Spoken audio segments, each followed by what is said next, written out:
નમસ્કાર દર્શક મિત્રો, પ્રાર્થના સંદેશ ન્યૂઝમાં આપનું સ્વાગત છે।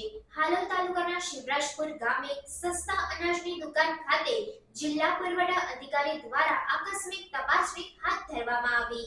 હાલોલ તાલુકાના શિવરાજપુર ગામે આવેલ સસ્તા અનાજની દુકાન ખાતે જિલ્લા પુરવઠા અધિકારી એસ.ટી. મકવાણા દ્વારા આકસ્મિક તપાસણી કરવામાં આવી હતી। દુકાનદાર માલવ ઇન્દ્રવદનની માલિકીની ગાડીમાંથી સરકારી ચણાનો એક કટ્ટો મળી આવ્યો હતો। પુરવઠા અધિકારીના જણાવ્યા અનુસાર સસ્તા અનાજના દુકાનદાર દ્વારા પોતાની કારમાં અનઅધિકૃત રીતે ચણાનો કટ્ટો લઈ જતા કાર્યવાહી હાથ ધરીને સ્વિફ્ટ કાર જેની કુલ કિંમત રૂપિયા અંદાજિત 7 લાખની જપ્ત કરીને તપાસના ચક્રો ગતિમાન કર્યા હતા। જો કે રેશન કાર્ડ ધારકોને સસ્તા અનાજના દુકાનદાર મળવાપાત્ર જથ્થો આપે છે કે નહીં એની પણ તપાસ હાથ ધરવામાં આવતાની સાથે જ કાયદેસરની કાર્યવાહી હાથ ધરવામાં આવી।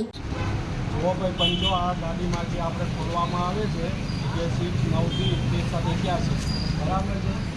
એની અંદર આજે દુકાનદાર છે એમની ગાડીમાં આ જે ચણા લઈને જઈ રહ્યો છે બરાબર છે।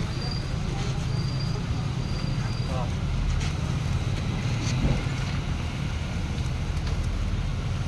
આ ચણા છે બરાબર છે એ લઈને જઈ રહ્યા છે, જોવો છો ને તમે જોયો બરાબર। એટલે આ આપણા સરકારી ચણા છે અને એ ભાઈ લઈને જઈ રહ્યા છે અને અમે એમને પકડી લીધા છે અને હવે આગળની કાયદેસરની કાર્યવાહી કરીશું।